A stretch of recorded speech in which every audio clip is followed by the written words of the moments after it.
धर्मयोद्धा गरुड़।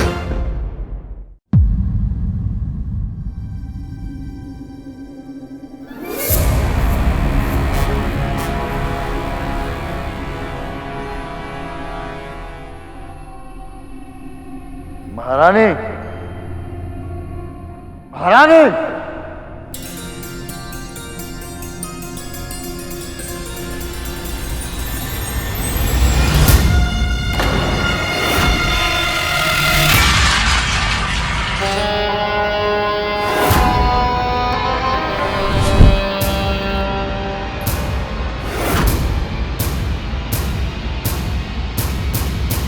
आप देवी मां में आस्था रखती हैं, भक्ति की शक्ति पर विश्वास है आपको, इसलिए मुझे लगा कि मुझे आपको सावधान कर देना चाहिए।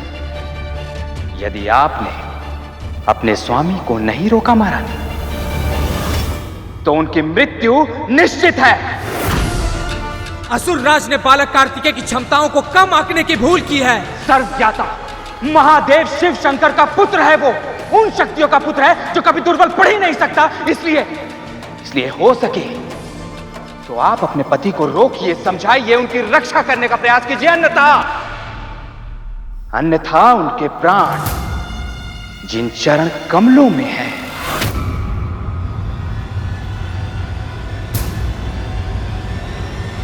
वो गौरी शंकर सुत उनका विनाश करके रहेगा।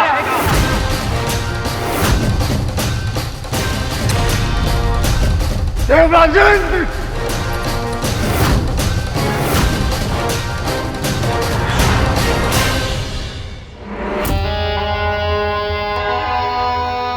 स्वामी, स्वामी कार्तिकेय को आपके चरण कमलों का रहस्य पता चल चुका है स्वामी। अब क्या होगा?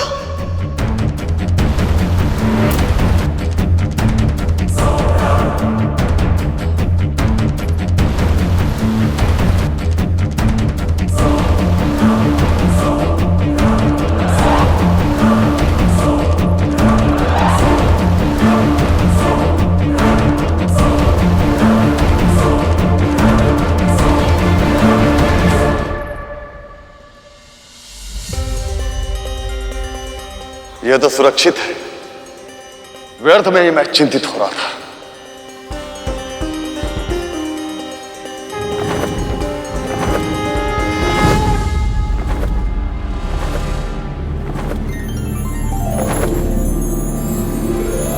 तो ये है वो कमल जिसमें बसी है तारकासुर की प्राण शक्ति। अब मुझे ज्ञात हो गया कि तारकासुर के प्राण हरने हैं, तो मुझे इस कमल को नष्ट करना होगा।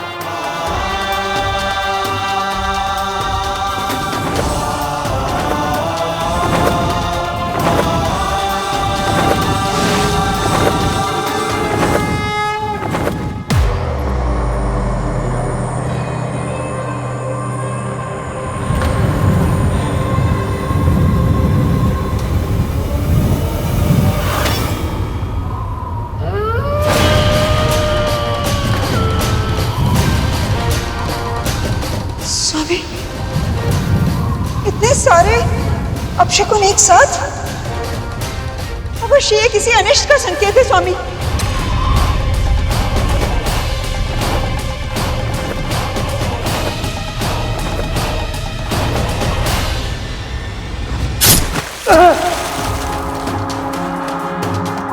स्वामी, क्या हो रहा है आपको स्वामी?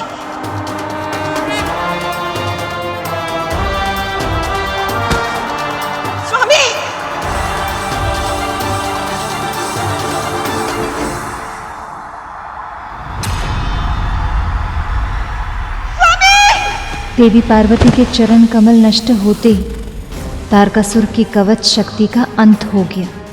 किंतु फिर आरंभ हुआ वो युद्ध जिसकी प्रतीक्षा देवताओं को कई वर्षों से थी। कार्तिकेय और तारकासुर का युद्ध, और अब की बार कार्तिकेय के वार से तारकासुर को कोई नहीं बचा सकता था।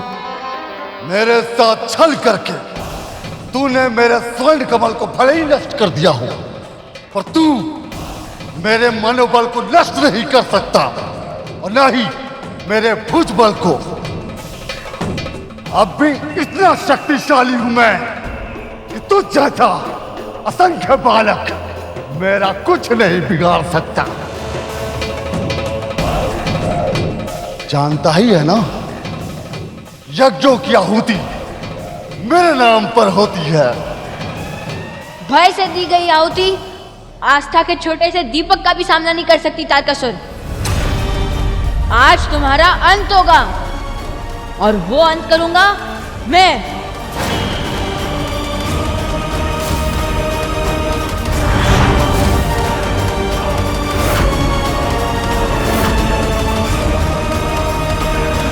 धर्म और अधर्म के युद्ध में सभी दिव्य शक्तियों को धर्म का साथ तो देना ही था,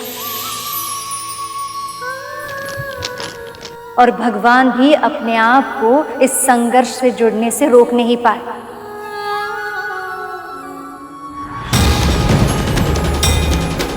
तभी नारायण, ब्रह्मदेव, महादेव, शक्ति अपने अपने दिव्य अस्त्रों के साथ वहां पहुंच गए।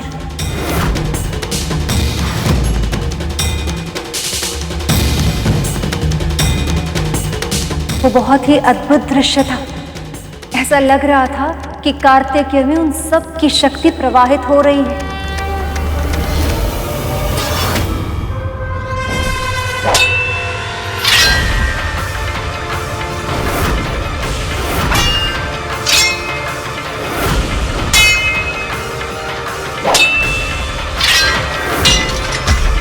अंत में वहां दुर्गा मां प्रकट हुई।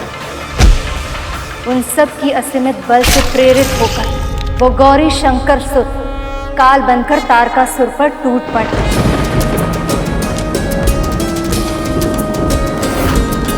दुर्गमा दुर्गमा लोका दुर्गमात्म स्वरूपिणी, दुर्गमार्ग प्रदा दुर्गम विद्या दुर्गमाश्रिता, दुर्गम ज्ञान संस्थाना दुर्गम ध्यान भासिनी, दुर्गमोहा दुर्गमदा दुर्गमार्ग स्वरूपिणी, दुर्गमासुर सहंत्री दुर्गमायुधधारिणी, दुर्गो भविष्यति न संशयः।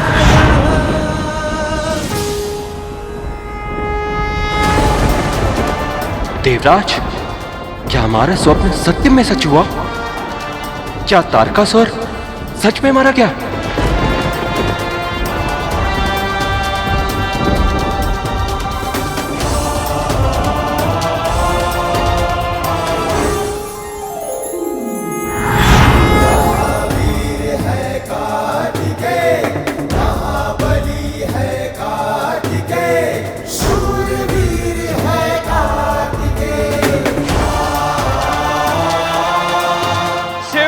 कार्तिकेय की, शिव पुत्र कार्तिकेय की, शिव पुत्र कार्तिकेय की, शिव पुत्र कार्तिकेय की, शिव पुत्र कार्तिकेय की, शिव पुत्र कार्तिकेय की।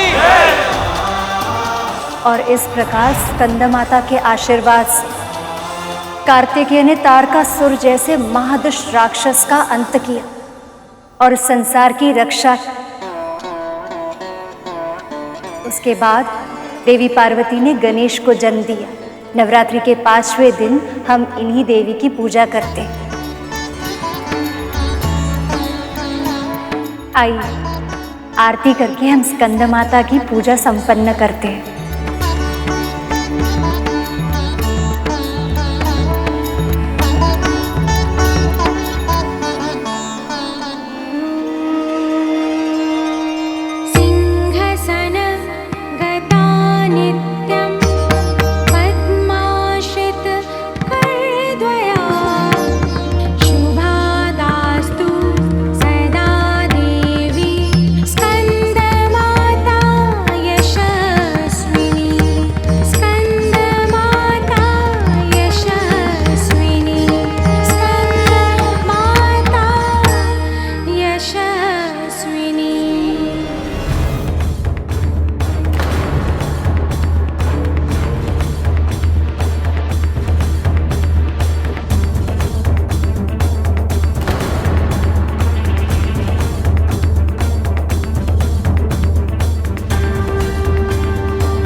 कितने समय तक पूजा करेंगे ये सब? कथा तक तो फिर भी ठीक था, पर अब तो कार्तिकेय के छोटे भैया के वाहन मूसक देव हमारे उधर में अशांति फैला रहे हैं। अब तो अति ही हो गई। इनकी पूजा का कार्यक्रम तो न जाने कब तक चले। हम जाकर पेट पूजा करते हैं।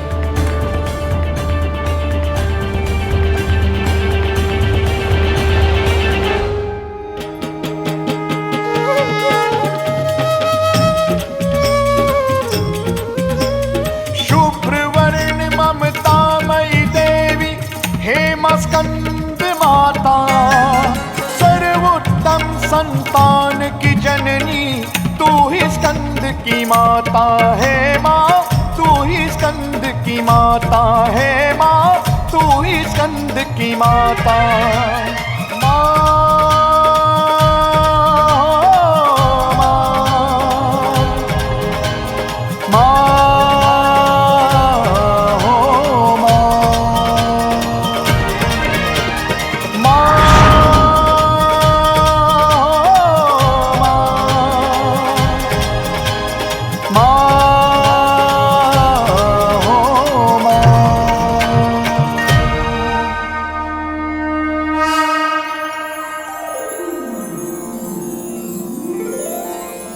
मैं आप सबकी पूजा से बहुत प्रसन्न हूं। गरुड़, तुम अपनी मां की इच्छा अवश्य पूरी करोगे।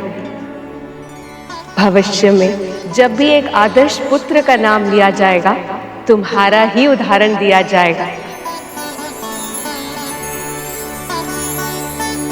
आप सबकी मनोकामनाएं भी अवश्य पूरी होंगी।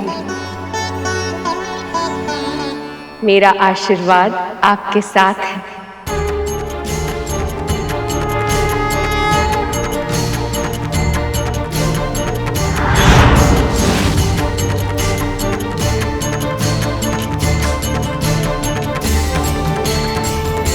माँ की सबसे बड़ी इच्छा तो यही है कि मैं प्रभु नारायण की सेवा करूं, और मेरी भी बस यही एक मनोकामना है कि नवरात्रि के सभी व्रतों को पूरे विधि विधान से पूरा करके मैं अपने प्रभु का वाहन बन पाऊं।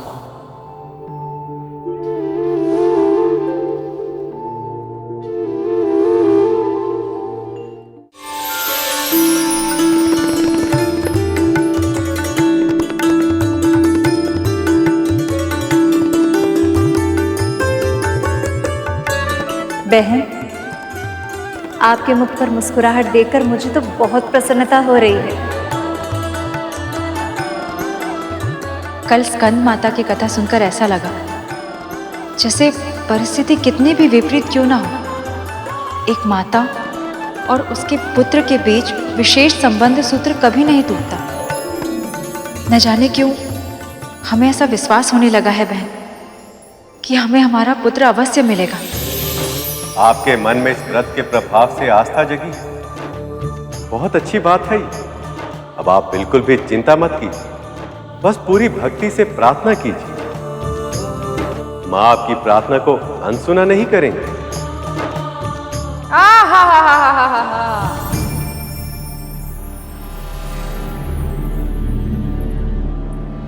व्यक्ति गाय पाले, भौ भौ करता श्रवण पाले, किंतु भ्रम कभी ना पाए।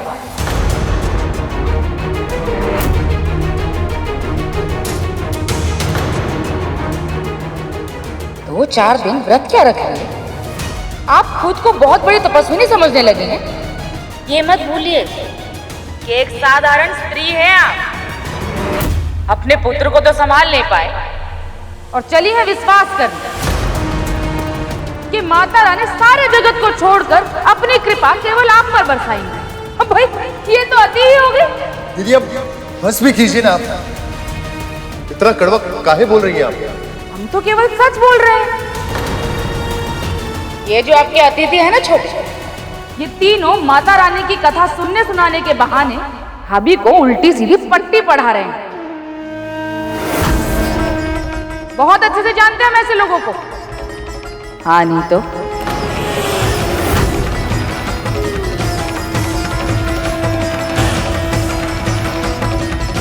क्या कहा आपने?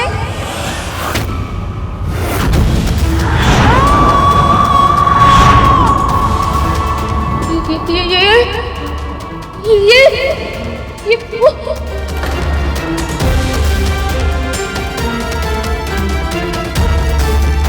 क्या मैंने अभी अभी माता को देखा या मेरा कोई भ्रम था? स्त्रियों का इस समाज में सहज जीवन जी पाना पहले से कठिन है और आप एक स्त्री होकर भी दूसरे स्त्री के मार्ग पर कांटे बो रही है।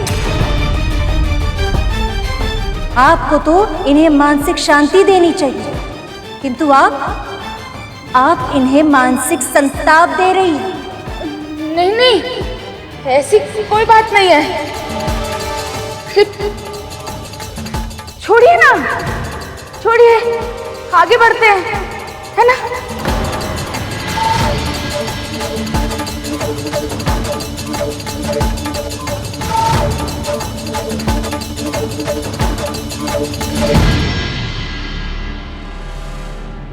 आप बुआ जी की बातों से प्रभावित मत होइएगा। माँ भगवती आपकी प्रार्थना अवश्य पूरी करेंगी।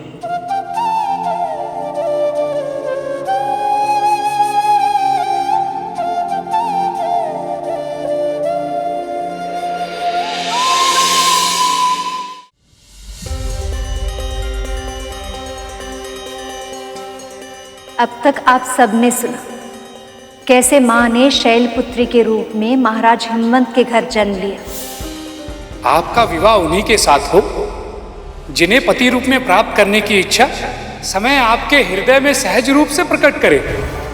उसके बाद ब्रह्मचारिणी के रूप में तप करके महादेव को पति के रूप में प्राप्त किया।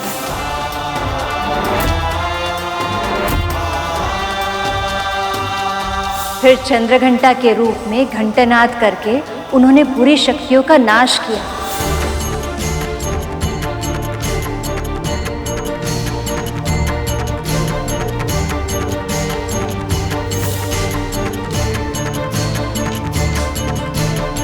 और फिर इस संसार और अपने पति के घर को सुंदर और स्वच्छ बनाया। कुष्मांडा के रूप में उन्होंने सिद्ध किया कि वो इस संसार की प्राण शक्ति है।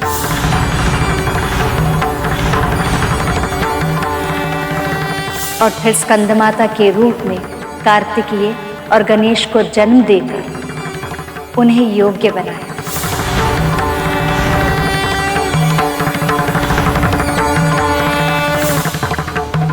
माँ के अब तक के सारे अवतारों में हर स्त्री की तरह उनकी प्राथमिकता थी उनके पति, घर और उनकी संतानें। किंतु एक स्त्री का अस्तित्व केवल घर के चार दीवारों के भीतर नहीं होना चाहिए। अपने घर संसार के साथ साथ एक स्त्री समाज, संसार और जन कल्याण के लिए बहुत कुछ करने के लिए सक्षम है। इसलिए नवरात्रि के छठे दिन हम देवी माँ के कात्यायनी रूप की पूजा करते हैं, जिन्होंने इस संसार को स्त्री शक्ति की व्यापकता का प्रदर्शन किया। माँ का ये रूप कैसे उजागर हुआ था माँ? इसका कारण एक राक्षस था सुपन, जिसका अंत केवल और केवल मां ही कर सकती थी। उस राक्षस का नाम था महिषासुर। महिषासुर? वो कौन थे भैया जी? उनकी कहानी भी सुनी ना मां भगवती की कृपा से।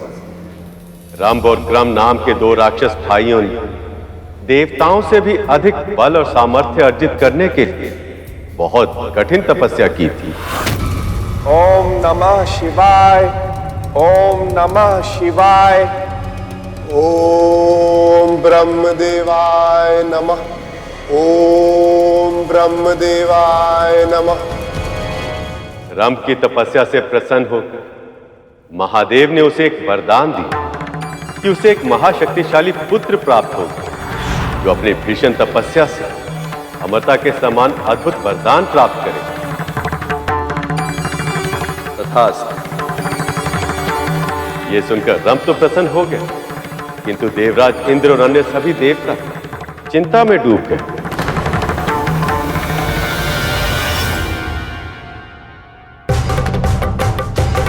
महादेव से वरदान प्राप्त करने के बाद रंभ एक बलशाली भैंस पर मोहित हो गए और उस महिषी के साथ संगम से उसे एक बलिष्ठ पुत्र प्राप्त हुआ जिसका नाम रखा गया महिषासुर। महिषासुर, महिषासुर।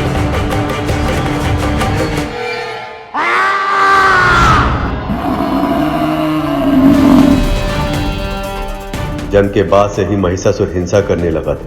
उसका भय मात्र पशु पक्षी और मनुष्य में ही नहीं बल्कि देवताओं में भी, क्योंकि उसमें अमृत के समान वरदान प्राप्त करने की क्षमता थी और यदि वो अमर हो जाए तो संसार का विनाश निश्चित है।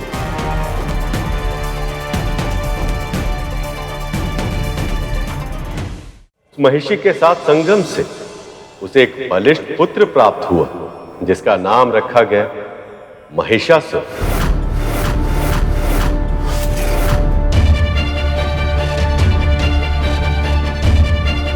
जन्म के बाद ही महिषासुर हिंसा करने लगा था। बिना किसी कारण के अपने निकट के जीव जंतुओं को सताने लगा। उसका यह स्वभाव देखकर देवता भी भयभीत हो गए। उन्हें लगा कहीं क्रम ने भी वरदान में महिषासुर जैसा पुत्र मांग लिया तो संसार में अस्थिरता आ सकती है।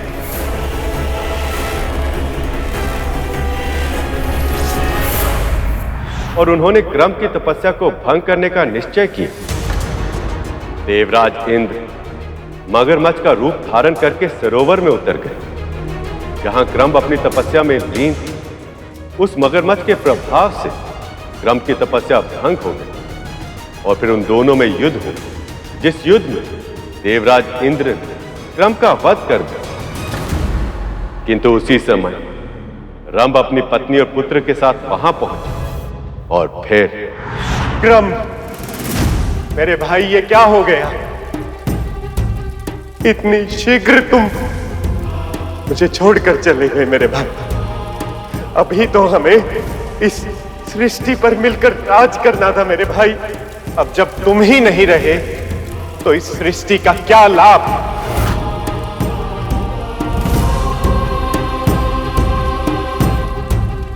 और क्या लाभ ऐसे राजपाट का?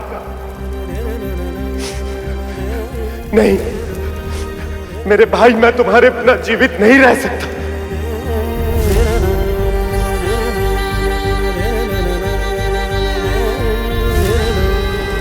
आ रहा हूं मैं। क्रम के बिना मेरा जीवन व्यर्थ है। पुत्र, अपने पिता और अपने काका की मृत्यु का प्रतिशोध अवश्य ले और स्मरण रहे कि इन दुष्टों ने असमय हमें मृत्यु के मुख में जाने के लिए विवश कर दिया। मैं जानती हूँ आप अपने भाई से कितना प्रेम करते थे, किंतु यदि आप हमें छोड़कर चले जाएंगे तो हमारा क्या होगा स्वामी?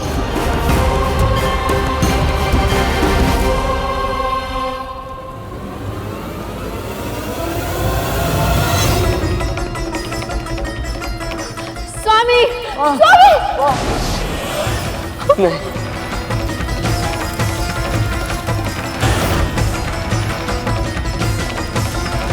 अबला नारी हूं मैं। अपने स्वामी के बिना इस संसार में जीवित रहने की कल्पना भी नहीं कर सकती मैं भी इस देह का त्याग करूंगी। नहीं माँ, पर तुझे हम सब की मृत्यु का प्रतिशोध लेना होगा। देवताओं के राजा इंद्र से उसका सिंहासन छीनकर तुझे त्रिलोक का स्वामी बनना होगा।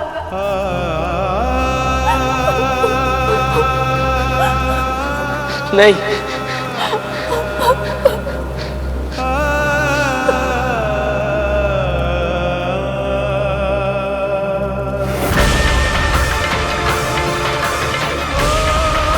माँ!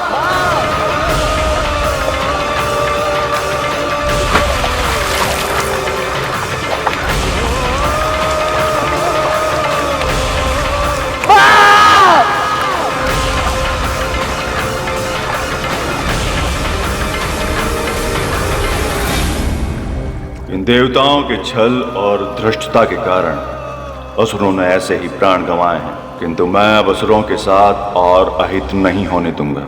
मैं स्वयं महिषासुर का मार्गदर्शन करूंगा। पिताजी! अपनी आंखों के सामने उस बालक ने अपने काका, पिता और मां को साथ छोड़कर यमलोक जाते हुए देखा।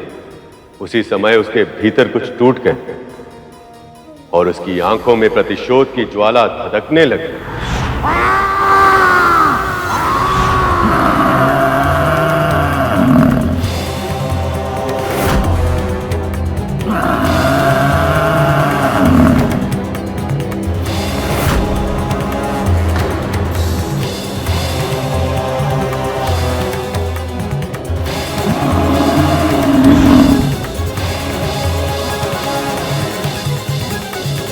असुरों के गुरु शुक्राचार्य को उस बालक की असीमित शक्ति का आभास पहले से ही हो गया था।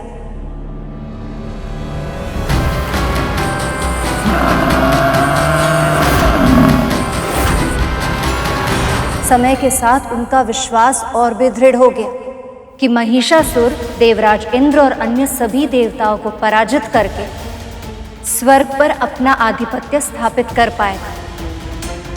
रंभ का पुत्र होने के कारण महिषासुर को जन्म से पहले ही महादेव का वरदान मिल गया था कि यदि वो सच्चे हृदय से तपस्या करेगा तो उसे अमृतत्व के समान शक्तिशाली वरदान मिलेगा।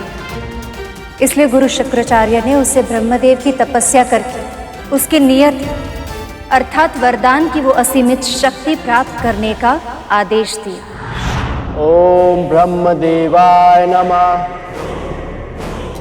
ओम ब्रह्मदेवाय नमः। ओम ब्रह्मदेवाय नमः। ओम ब्रह्मदेवाय नमः। ओम ब्रह्मदेवाय नमः। ओम ब्रह्मदेवाय नमः। ओम ब्रह्मदेवाय नमः।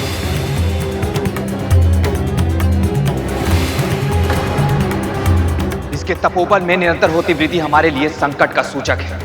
अब तो बस एक ही उपाय शेष है, हमें इसकी तपस्या भंग करनी होगी। मुझे देवताओं का षड्यंत्र रोकना होगा। मुझे महिषासुर की तपस्या की रक्षा करनी होगी।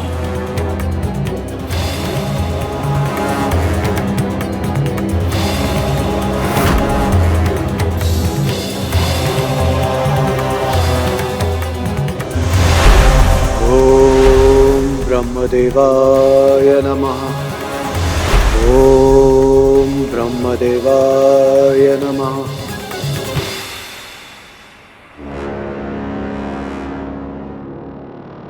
ओम ब्रह्मदेवाय नमः। वरुण देव,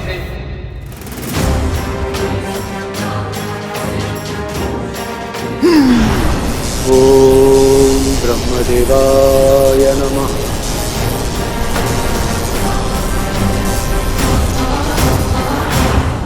ओम ब्रह्मदेवाय नमः। अग्निदेव,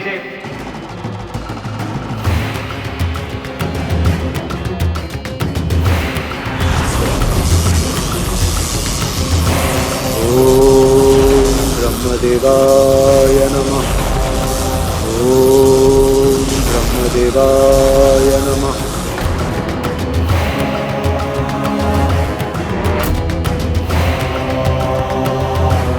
वायुदेव, कुछ भी कीजिए पर मुझे परिणाम चाहिए।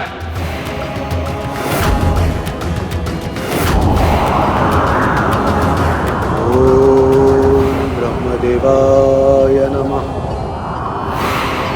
ओम ब्रह्मदेवाय नमः।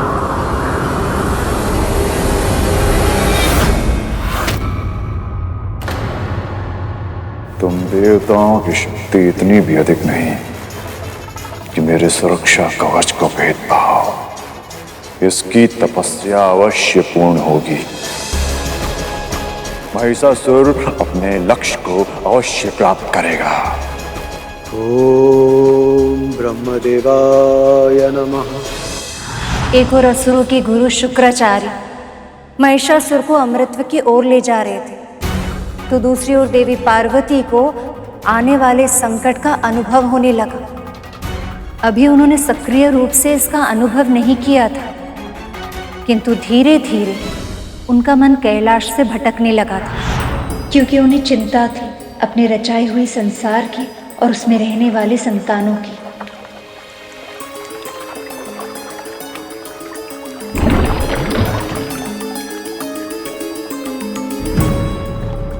माँ, ये देखिए मैं आपके लिए क्या लाया हूँ माँ।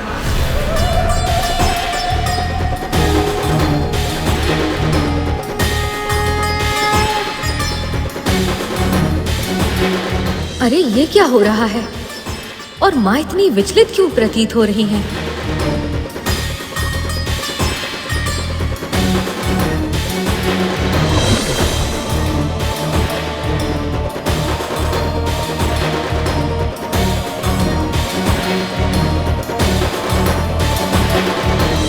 अवश्य ही माँ किसी बड़ी चिंता में है। क्या मुझे पिताश्री से इस विषय में बात करनी चाहिए? नहीं, अभी ये उचित नहीं होगा, अन्यथा पिताश्री माँ के लिए चिंतित हो जाएंगे।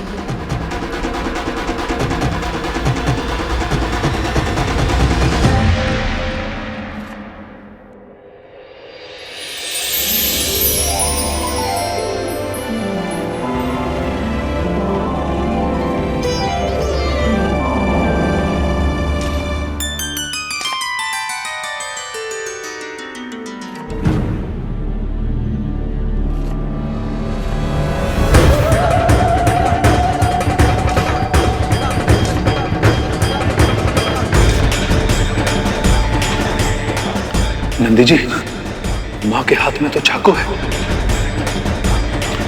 लेकिन इनकी परछाई में ये इतनी बड़ी तलवार कैसे दिखाई दे रही है?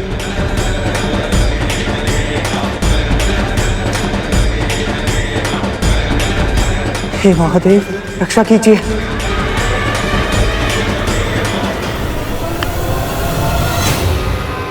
क्या हुआ? गणेश जी, माँ की छाया।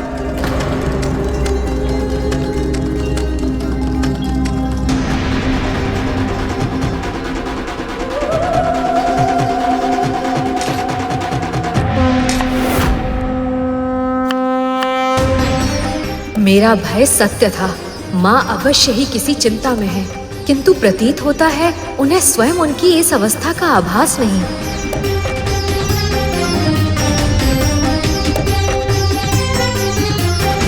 अरे, तुम तीनों को क्या हुआ? अभी भोजन बनने में समय शेष है।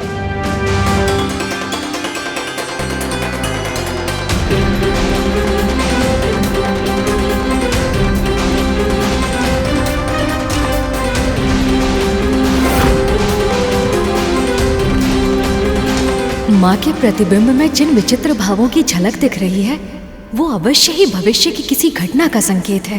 पर किस घटना का और क्या कारण हो सकता है इसका?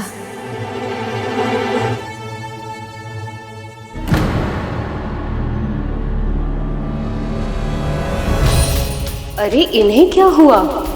बिना कुछ बोले ही चले गए।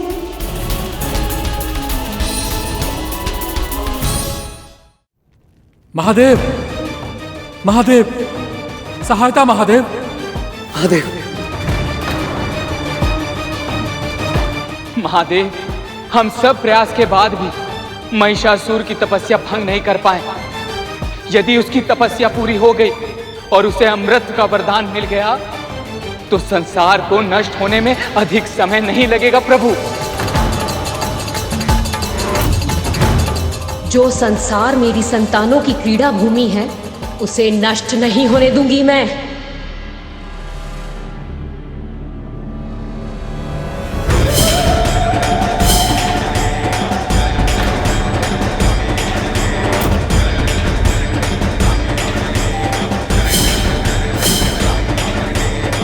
पार्वती,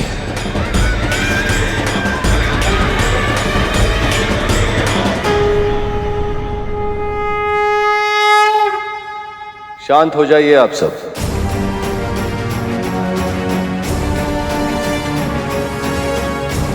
आपकी चिंता उचित है देवराज, पर महिषासुर अभी अपने गुरु की छत्रो छाया में है।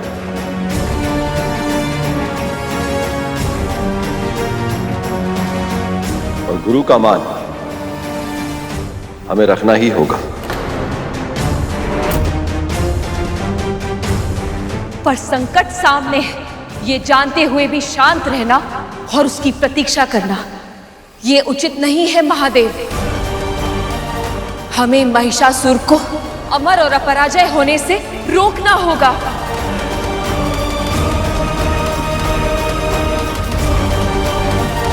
जिसने जन्म लिया है उसे कभी ना कभी किसी ना किसी रूप में मृत्यु अवश्य घेर लेती है देवी। यही विधि का विधान है। जिस प्रकार कोई भी समस्या बाहर से देखने में असंभव दिखती है, उसका समाधान उसी के भीतर छुपा होता है। जिस वरदान से आप सभी देवता भयभीत हैं, वही महिषासुर की मृत्यु का मार्ग उजागर करेगा।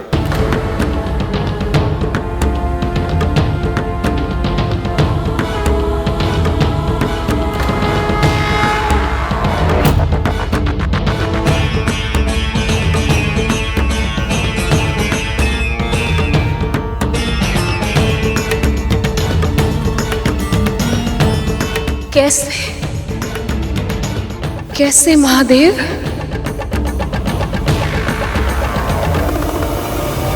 ओम ब्रह्मदेवाय नमः। ओम ब्रह्मदेवाय नमः। महादेव तो अपनी बात कहकर अपनी समाधि में लीन हो गए, किंतु देवी पार्वती वो कैलाश में रहते हुए भी उन्हें संसार के अन्य सभी की चिंता सताने लगी।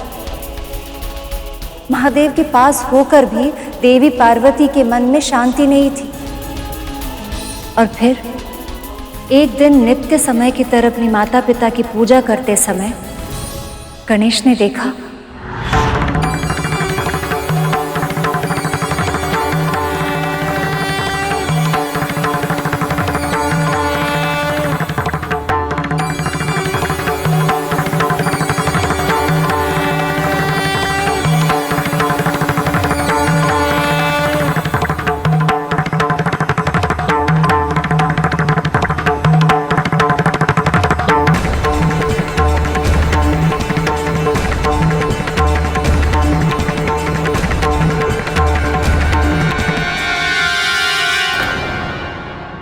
अरे ये क्या, माँ कहाँ चली गई?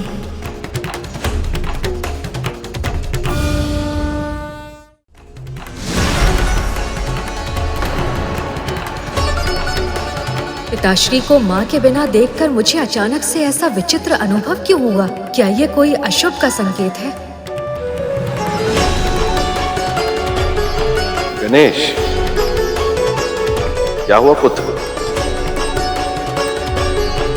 प्रतिदिन जो पूजा समाप्त बाद में होती थी, पर मोदक की कल्पना में तुम्हारा मुख पहले ही खिल जाता था, पर आज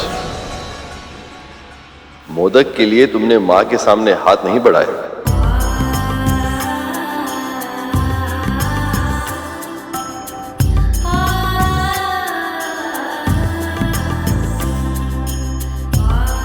माँ, आप मुझे छोड़कर कभी नहीं जाएंगी ना?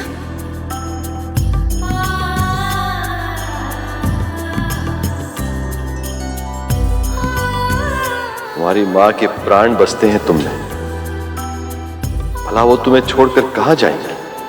मैं जानता हूँ पिताश्री, पर फिर भी आज यही बात माँ के मुख से सुनने का मन कर रहा है। कहिए ना माँ, मुझे छोड़कर कहीं नहीं जाएंगी ना आप? कभी नहीं ना?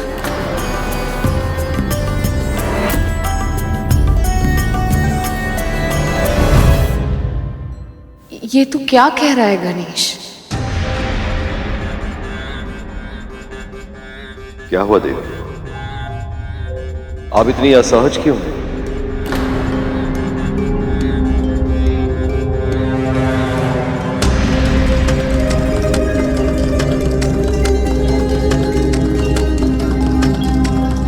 माँ! गणेश, चिंतित ना हो पुत्र, मैं तुम्हारी माता से बात करता हूं।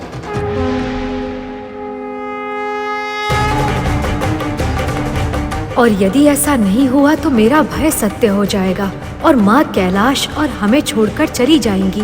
और इस बार पिताश्री माँ से विरह सह नहीं पाएंगे, कहीं संसार को विनाश का मुख न देखना पड़ जाए।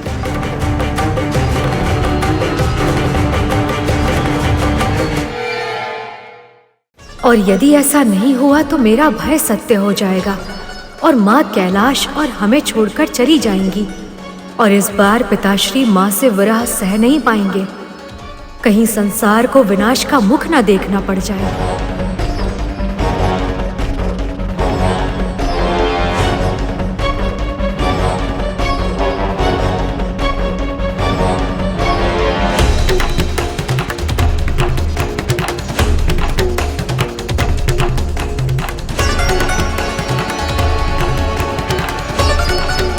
क्या हुआ पार्वती? किसी बात से क्रोधित हैं आप? नहीं प्रभु। तो मुझसे कुछ ऐसा हुआ है जिससे आपका मन अशांत है? नहीं प्रभु। तो फिर क्या कारण है? बहुत समय से हम भ्रमण पर नहीं गए, क्या इससे शुद्ध हैं आप? ऐसा कुछ नहीं है प्रभु, आपसे या इस कैलाश में किसी और से कोई भूल नहीं हुई है। पार्वती,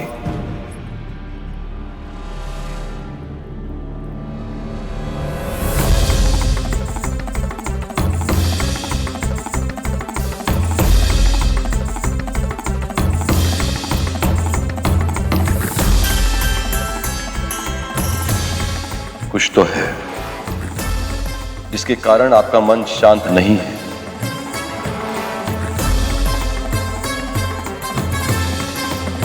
हम पति पत्नी हैं प्रिय, किसी रहस्य के कारण हमारे बीच दूरी उत्पन्न हो, यह उचित नहीं है। आपके हृदय में जो भी है उसे बांटिए प्रिय। अपनी पत्नी का हृदय जानने का अधिकार मत छीनिए मुझसे। मैं कौन हूं स्वामी?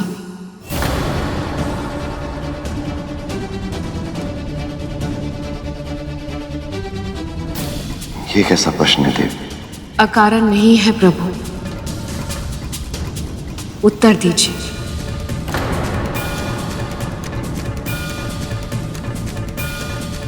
आप महाराज हिमवंत की पुत्री हैं, मेरी अर्धांगिनी हैं, कार्तिकेय और गणेश की मां भी हैं। आप कौन हैं प्रभु? कहना क्या चाहती हैं आप? किसी भी देवता को, मुझे या स्वयं आपको यदि अपना परिचय किसी को देना होता है तो आपके द्वारा प्राप्त की गई सफलताओं से अर्जित विशेषणों का ही प्रयोग किया जाता है। यही परंपरा है और ये केवल आपके साथ ही नहीं है प्रभु। हर पुरुष की पहचान उसके कर्म से होती है, परंतु हर स्त्री की पहचान इस बात से होती है कि वो किसकी पुत्री, पत्नी या मां है। ये सत्य है महादेव कि मैं महाराज हिमवंत की पुत्री, आपकी अर्धांगिनी और कार्तिकेय और गणेश की मां होने पर मुझे गर्व है। पर अपनी पहचान इस परिचय तक ही सीमित रह जाने के कारण मैं अपने अस्तित्व का एक अंश खोती जा रही हूं महादेव।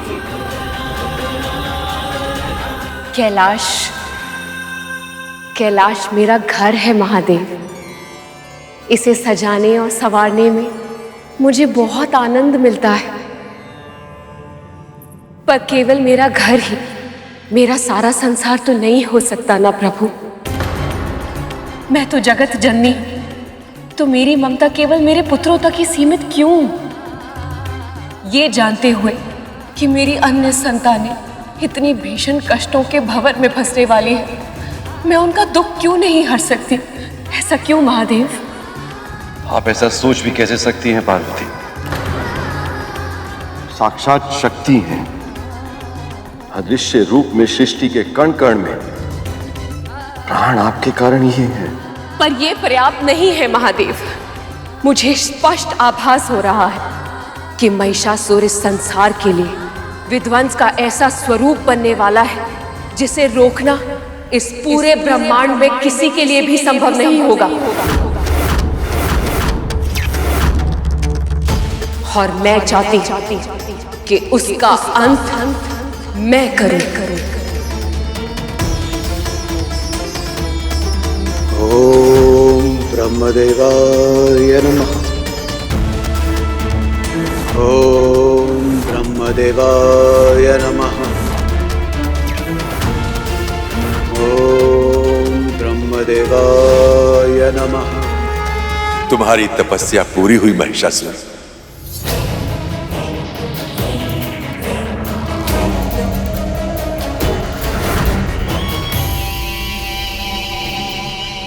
राम ब्रह्मदेव। मैं प्रसन्न। वर मांगो।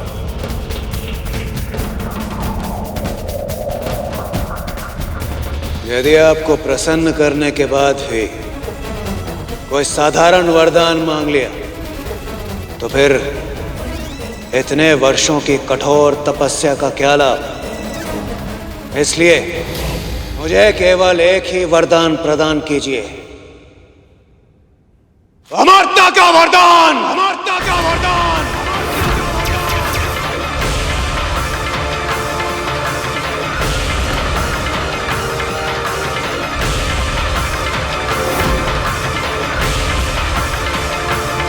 स्पष्ट कहिए पार्वती, क्या करना चाहती हैं आप?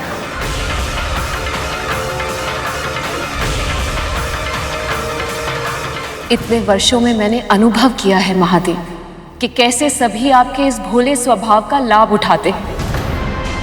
विशेष रूप से ये दुष्ट असुर भक्ति का मार्ग केवल एक ही लक्ष्य, एक ही कारण की वजह से अपनाते हैं, ताकि उन्हें अमृतत्व और असीम शक्ति का वरदान प्राप्त हो। और जैसे ही आपसे या किसी और से उन्हें ये वरदान प्राप्त होता है, ये पूरे संसार के लिए अभिशाप बन जाते हैं। अमरता प्रदान कीजिए मुझे, अमरता। तुम अच्छी तरह से जानते हो महिषासुर, जिसका जन्म हुआ है उसकी मृत्यु तो होनी ही है। अमरता विधि के विधान के विरुद्ध है। इसे छोड़कर और कोई भी वरदान मांग लो, मैं सहर्ष दूंगा।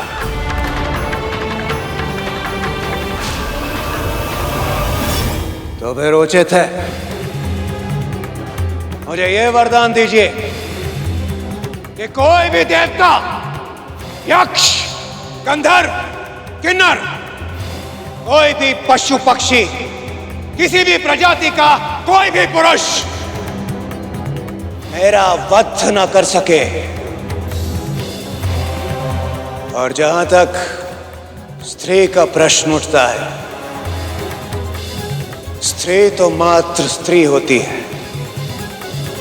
उसके जन्म का तो एकमात्र उद्देश्य होता है पुरुष की चाकरी करना।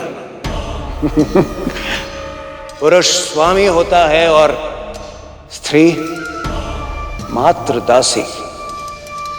भला एक अबला और दुर्बल स्त्री मेरा क्या बिगाड़ सकती है? कुछ भी नहीं बिगाड़ सकती। महिषासुर का कुछ नहीं बिगाड़ सकती। तथास्तु, तथास्तु, तथास्तु।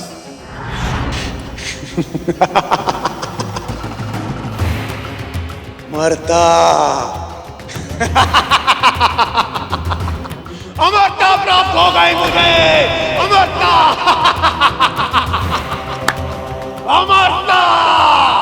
अमर हूं मैं। अमर है महिषासुर। अमर।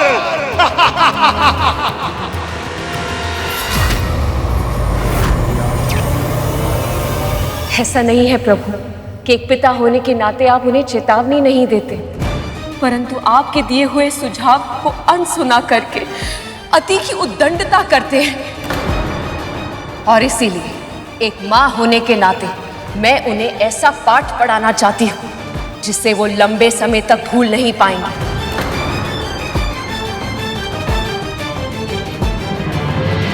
परंतु महादेव, ये कैलाश में रहकर संभव नहीं हो पाएगा।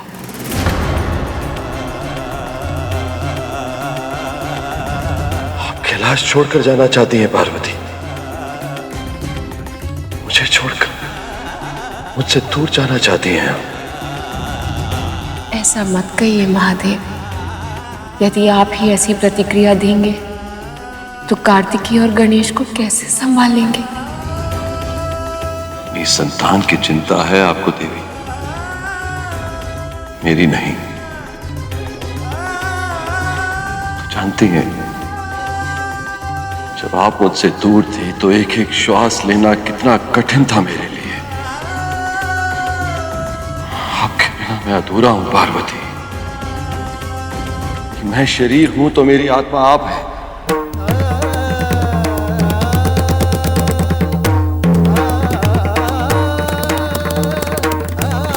आपसे इस विरह की असहनीय पीड़ा का आभास मुझे अब तक है महादेव,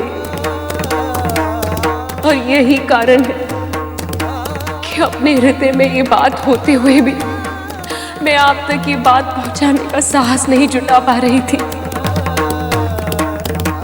पर सत्य ये है कि संसार के लिए सक्रिय रूप से कुछ करना मेरे लिए बहुत आवश्यक हो गया। इतना आवश्यक कि यदि मैंने शीघ्र ही कुछ नहीं किया तो मेरे लिए श्वास लेना भी असंभव हो जाएगा। भीतर ही भीतर मैं घुट जाऊंगी। और इसलिए महादेव, आपको मेरा साथ देना ही होगा।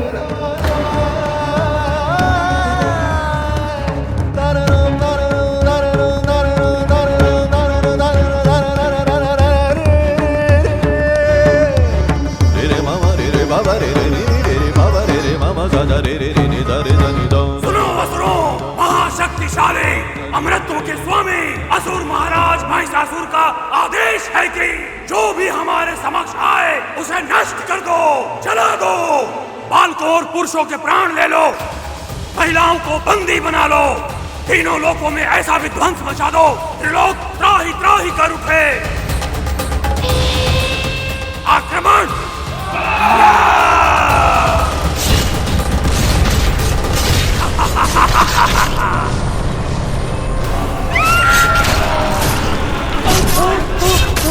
मार दो!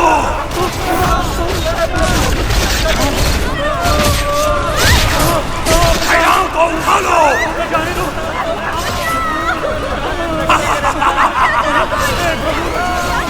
दया दया राक्षस राज, प्राण दान दीजिए।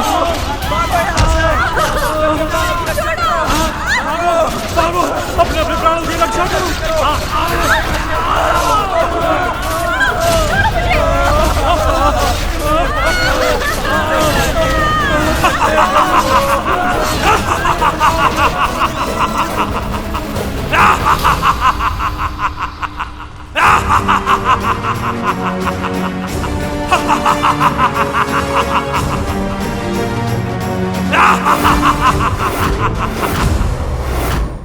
एक और महिषासुर ने सभी देवताओं को बंदी बनाकर स्वर्गलोक को भी अपने अधीन कर लिया। अब मैं हूं स्वर्गाधिपति महिषासुर। इंद्र नहीं, मैं हूं स्वर्ग का राजा।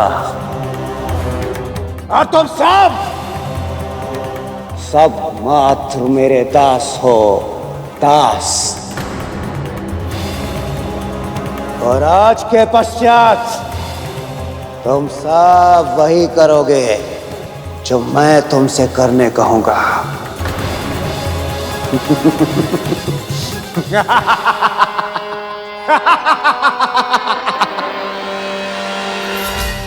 हम युद्ध में पराजित हुए महिषासुर, तुम्हारे बंदी हैं, दास नहीं।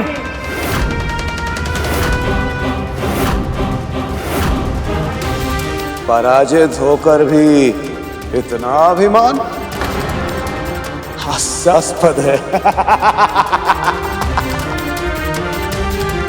सेनापति,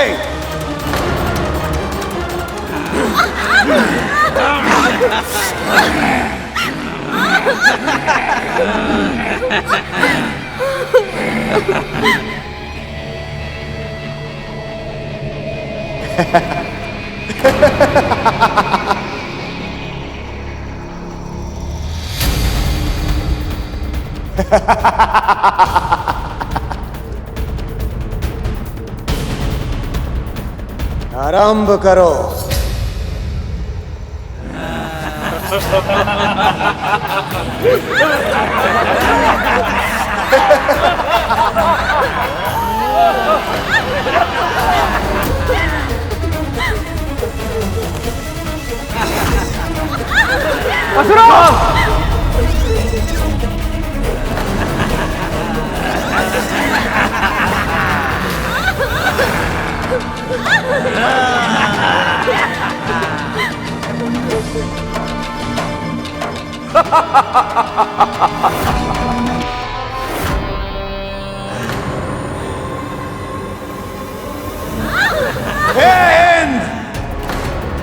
स्वर्ग की प्रत्येक सुंदरी अब मेरे संकेत पर नृत्य करेगी।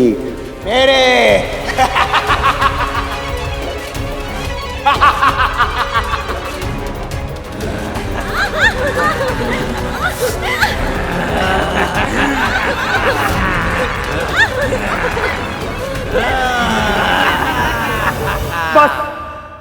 बस करो।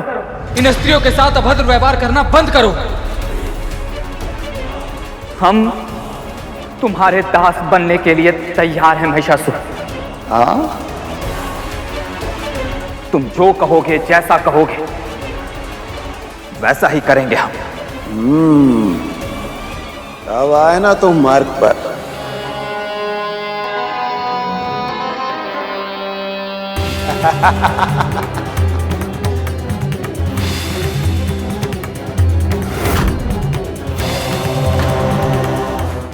आकर्षण से परिपूर्ण है तुम सभी का सौंदर्य।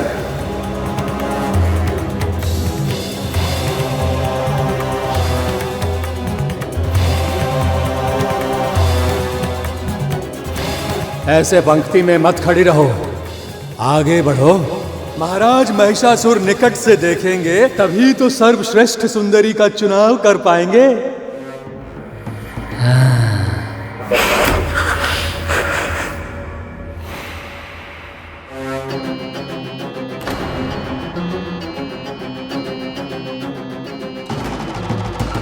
बताओ सुंदरी, तुम में से सर्वप्रथम कौन बनना चाहेगा? महिषासुर की शैया की शोभा।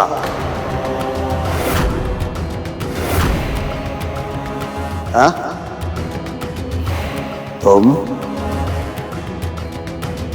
तुम या फिर तुम?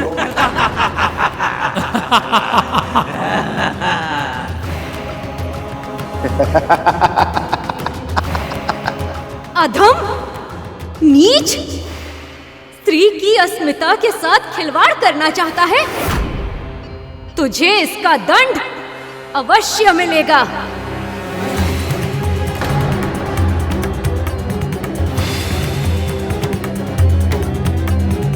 एक तो इतना सौंदर्य, उस पर ये क्रोध, ये तो मुझे और भी ललाहित कर रहा है सुंदरी।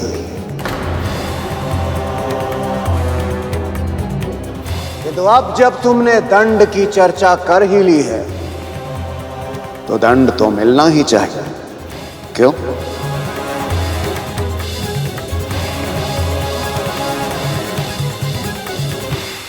सेनापति,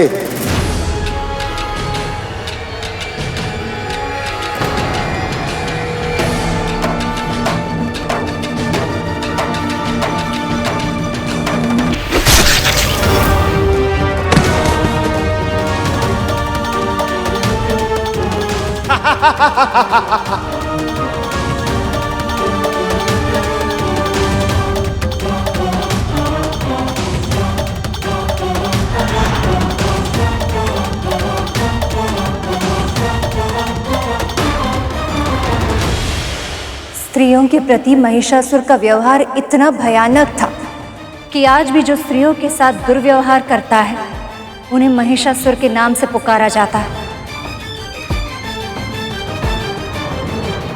और जब जब कोई महिषासुर जन्म लेता है तब तब उसका अंत करने एक शक्ति भी जन्म लेती है।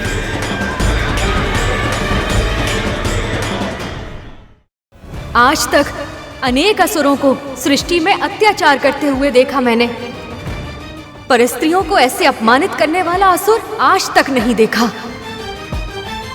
कितना अधम, कितना निर्लज्ज, कितना दुष्ट है ये मूर्ख नहीं जानता कि इसका जन्म भी एक स्त्री से ही हुआ है। इसके अस्तित्व का आधार भी स्त्रीत्व है। महादेव, सहायता कीजिए महादेव। उस असुर ने सचमुच ऐसा वरदान प्राप्त कर लिया है कि कोई उसका वध कर ही नहीं सकता। महादेव, कोई पुरुष उसका वध नहीं कर सकता, परंतु एक स्त्री तो उसका वध कर सकती है देवराज।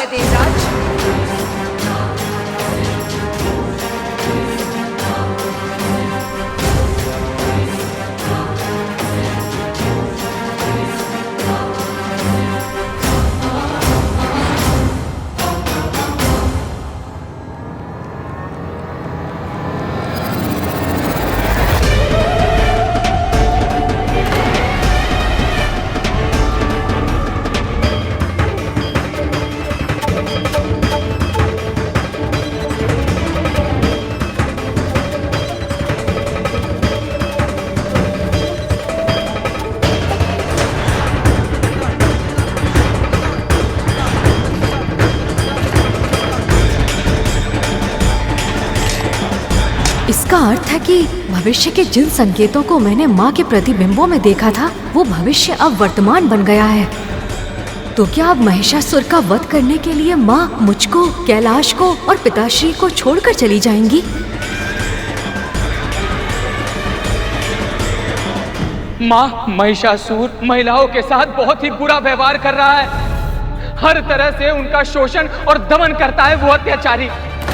ऐसे में आपका उसके सामने जाना संकट से रहित नहीं होगा माँ। आप सभी ने अपनी समस्या जगत के माता पिता को बता दी है देवराज। निश्चिंत रहिए, माता पिता अपनी संतानों का दुख अधिक देर तक नहीं देख सकते। आपके कष्टों का समाधान अवश्य होगा। अब आपने आश्वासन दे दिया है विघ्नहर्ता, तो मुझे पूरा विश्वास है कि अब हमारे विघ्न शीघ्र ही दूर हो जाएंगे।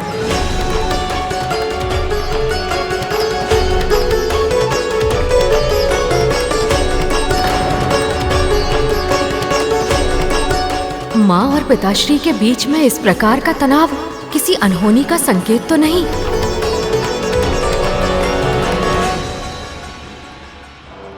तनिक अपनी दृष्टि उठाकर देख भी लो सुंदरी। यदि इच्छाएं पूरी करोगी तो सदैव के लिए सुख और ऐश्वर्य भोगोगी। और यदि महाराज की इच्छा नहीं मानी तो कभी दृष्टि उठाने योग्य नहीं बचोगी। आंखें निकाल ली जाएंगी तुम सबकी। और यही नहीं, तुम्हारे इस सौंदर्य से परिपूर्ण तन को काट कर रक्त ललू पसुरों के समक्ष फेंक दिया जाएगा।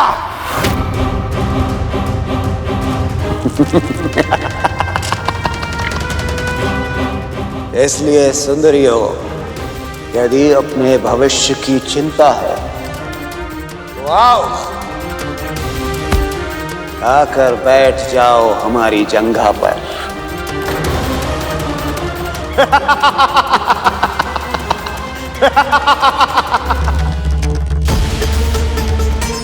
आप जा रहे हैं पार्वती?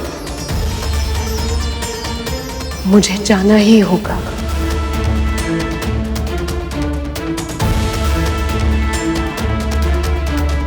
आप अपना ध्यान रखेंगे ना?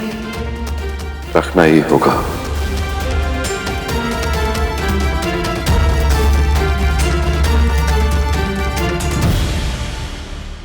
गणेश, मेरी अनुपस्थिति में तुम्हें अपने पिताजी का और कैलाश का ध्यान रखना होगा। आपकी अनुपस्थिति में इसका क्या अर्थ है माँ?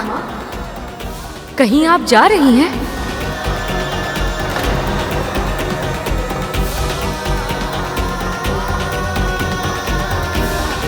क्षमा करना पुत्र, किंतु तेरे इस प्रश्न का उत्तर मैं अभी नहीं दे पाऊंगी।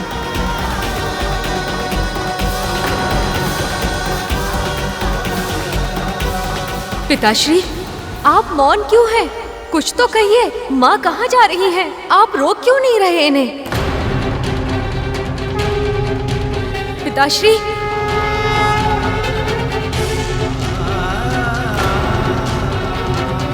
श्रीजी, स्मरण है तुम्हें?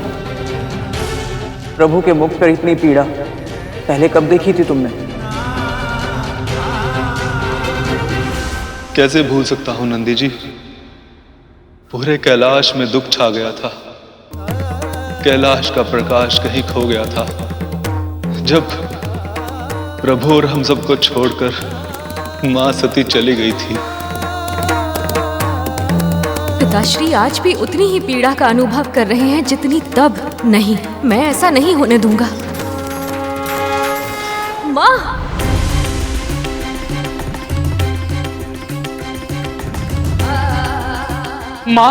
माँ, महिषासुर महिलाओं के साथ बहुत ही बुरा व्यवहार कर रहा है। हर तरह से उनका शोषण और दमन करता है वो अत्याचारी। आपके बिना मैं अधूरा हूँ पार्वती। यदि मैं शरीर हूँ तो मेरी आत्मा आप है।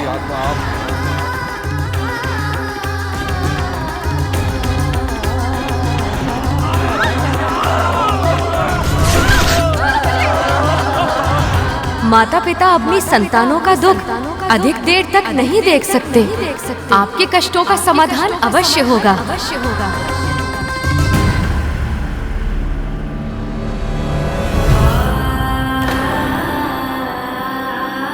माँ!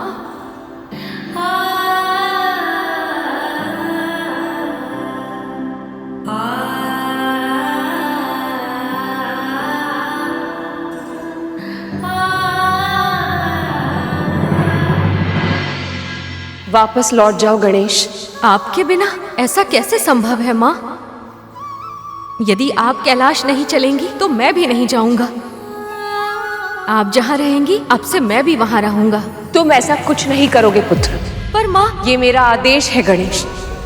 ये मत भूलो कि मेरे पुत्र होने के साथ साथ तुम प्रथम पूज्य भगवान भी हो। तुम्हारे अपने कर्तव्य हैं जिन्हें पूरा करना तुम्हारी नियति है। और वैसे भी मैं कुछ समय के लिए एकांतवास में रहना चाहती हूँ। पर यह तो कैलाश में भी संभव है माँ।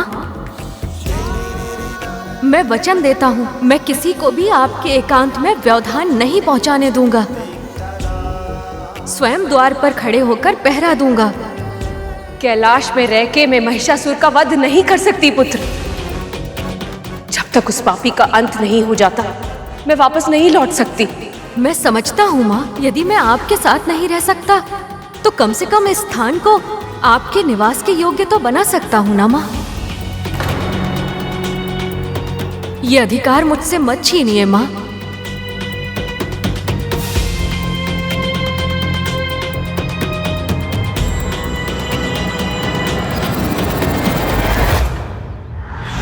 देवी पार्वती अपनी संतानों की रक्षा करने के लिए कैलाश छोड़कर तो आ गई थी, किंतु हर स्त्री की तरह अपना घर छोड़ना उनके लिए इतना सरल नहीं था। महादेव की चिंता उनके हृदय को व्यतीत कर रही थी।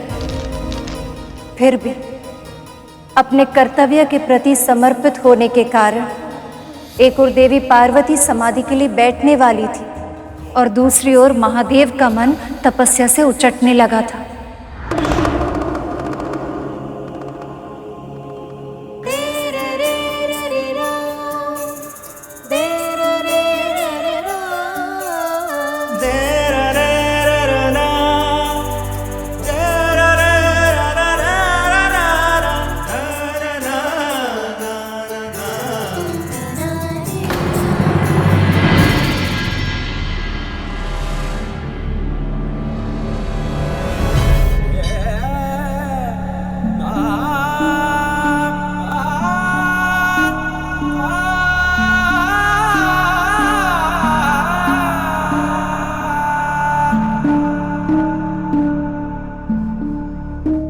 बिना कुछ कहे आपको कैसे ज्ञात हो जाता है कि मुझे जल की आवश्यकता है? आप भूल रहे हैं महादेव, मैं आपके भीतर ही तो वास करती हूँ। तो फिर जो आपके मन में है उससे अछूती कैसे रह सकती हूँ? जो आपका सुख है वही मेरा सुख है, जो आपकी आवश्यकता है वही मेरी भी।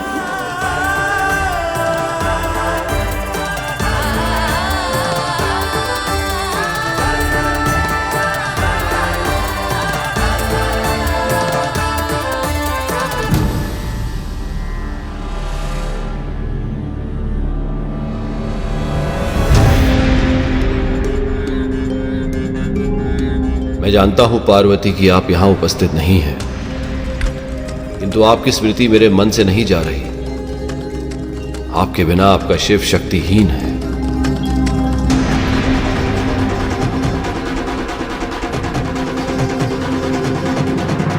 माँ,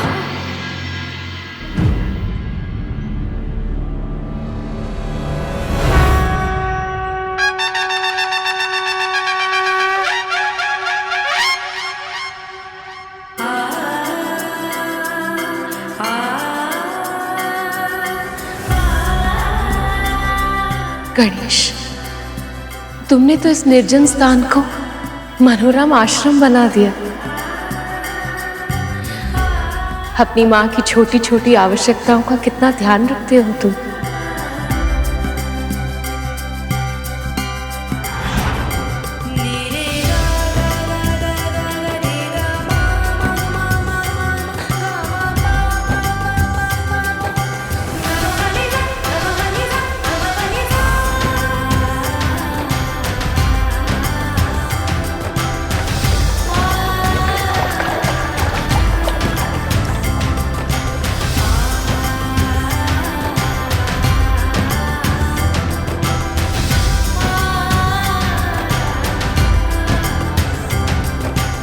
गणेश, ये अपने पिताजी को दे देना।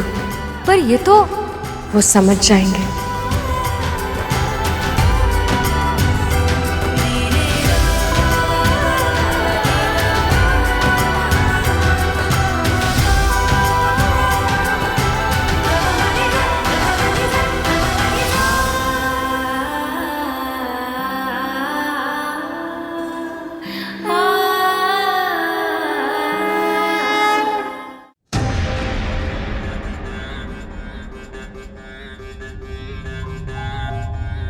मैं सामने खड़ा हूं, पर पिताश्री को आभास तक नहीं है। मैं तो कल्पना भी नहीं कर सकता कि इनके मन में पीड़ा का कैसा ज्वार उठ रहा होगा। पिताश्री, पिताश्री, जल।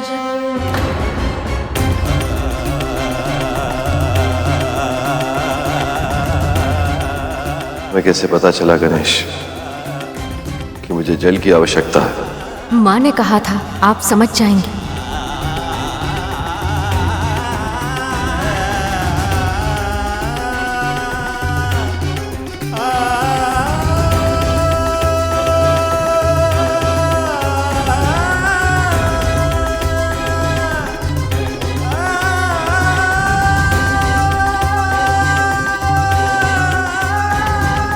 किसी तरह महिषासुर नाम की ये समस्या शीघ्र अतिशीघ्र समाप्त हो जाए, ताकि माँ अपने कैलाश फिर से लौट पाए। पर समस्या समाप्त होने के स्थान पर और अधिक बढ़ गई थी। महिषासुर को यह सूचना मिल गई थी कि इंद्र और अन्य देवता असुरों से छिपकर कैलाश गए थे उनकी मृत्यु का उपाय खोजने के लिए। इस बात से महिषासुर और अधिक क्रोधित हो गया था। मेरे तुच्छ दास है ये देवता, इनका इतना तो साहस कि मेरे विरुद्ध षड्यंत्र रचे। इसका दंड इन्हें अवश्य मिलेगा। सेनापति, जाओ, जाकर इनकी माओ, पत्नियों और पुत्रियों को उठाकर लाओ, हर उस स्त्री को उठाकर लाओ जो किसी भी रूप से इन देवताओं से जुड़ी हो। मैं उन्हें मानसिक, शारीरिक ही नहीं, आत्मिक प्रताड़नाएं दूंगा।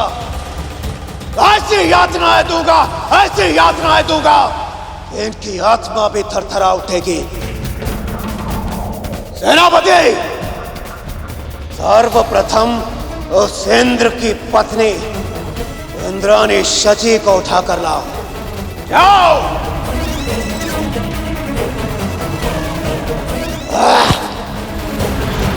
इंद्र और अन्य देवता स्त्रियों के प्रति महिषासुर का इतना घिनौना, इतना नीच व्यवहार सहन नहीं कर पा रहे, और एक बार फिर देवताओं और महिषासुर में युद्ध छिड़ गया।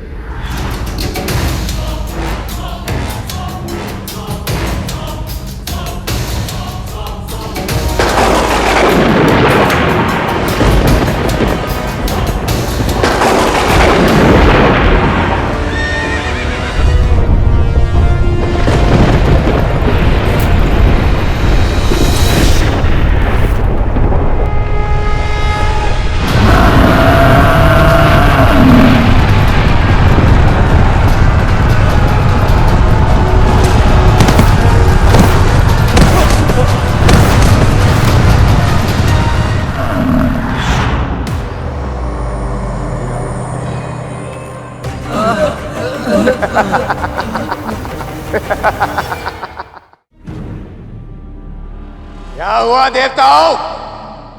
बस इतना ही पराक्रम है तुम में? अंत कर दो इन सबका, समूल रूप से नष्ट कर दो, जिससे ये तुच्छ देवता पुनः किसी असुर पर आक्रमण न कर सके। आओ!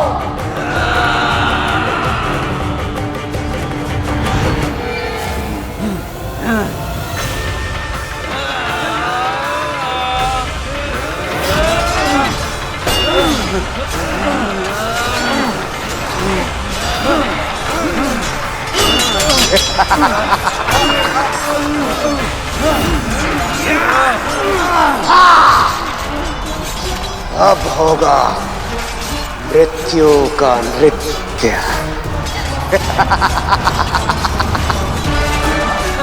सहायता नारायण, रक्षा प्रभु, रक्षा।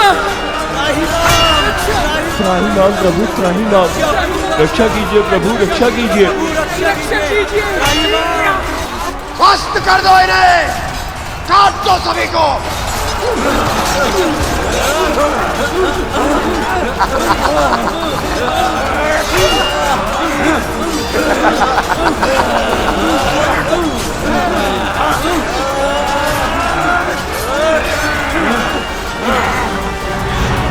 कुछ कीजिए मामा श्री, इससे पहले कि वो अत्याचारी सबको समाप्त कर दे, कुछ कीजिए। जैसे ही उस राक्षस ने जन्म लिया था, कैलाश में अनिष्ट के संकेत दिखने आरंभ हो गए थे, और अब पहली बार माँ और पिताश्री भी एक दूसरे से दूर हो गए हैं। सत्य तो ये है कि जितना शीघ्र महिषासुर का अंत होगा, उतना ही शीघ्र सब फिर से पहले की तरह सामान्य हो पाएगा। इसलिए मैं आपसे विनती करने आया हूँ मामा श्री।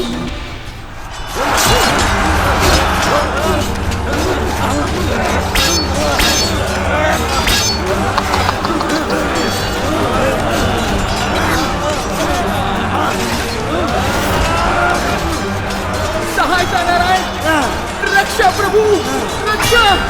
त्राहिमाम प्रभु, त्राहिमाम, रक्षा कीजिए प्रभु, रक्षा कीजिए, रक्षा कीजिए।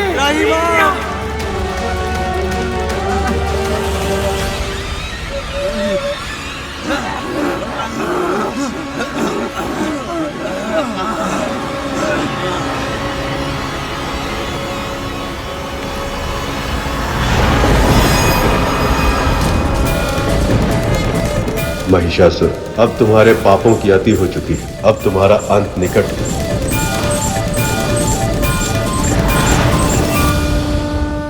पक्षीराज गरुड़ के साहस भरे कारनामे देखने के लिए चैनल को सब्सक्राइब करें और साथ ही बेल आइकॉन दबाना न भूलें।